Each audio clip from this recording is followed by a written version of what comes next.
My husband begged me not to attend his law school graduation. I asked him why. He curled his lip. He said he didn't want anyone to know I was just a waitress. He said it coldly. He told me he would tell people I was dead. Here's the rephrased story in a natural, emotionally powerful, and conversational tone. Imagine this. 2 weeks before the biggest day of my husband's life, the day I'd sacrificed everything for, he looked me dead in the eye and said, "Don't come.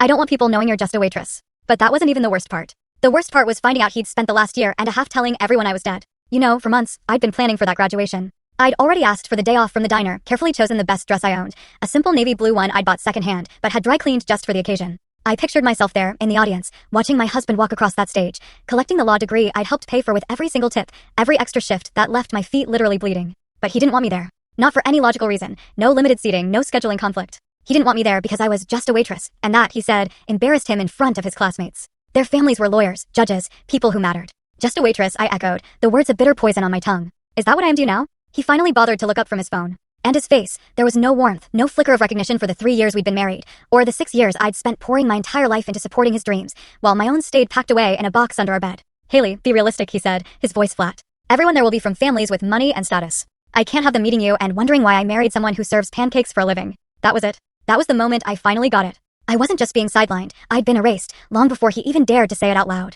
But to truly understand that moment, you need to know where the story really begins. You need to come with me to the place I spent most of my waking hours for 6 years. The life I thought meant something, before Samuel decided it was just an embarrassment he needed to hide. Riverside Diner. Corner of 5th and Morrison. You know the type of place. It perpetually smells of bacon grease and coffee that's been sitting on the burner a little too long. The vinyl booths are cracked, patched with duct tape in like 3 different colors. The jukebox in the corner? Only 70s hits, stuck on an endless loop of Eagles and Fleetwood Mac. It drives some customers nuts, but for others, it's pure nostalgia. The floor tiles are chipped where decades of foot traffic have worn them down to the concrete. And the fluorescent lights? They flicker every time it rains, which, in our city, is about 200 days a year. For 6 years, that diner was my kingdom.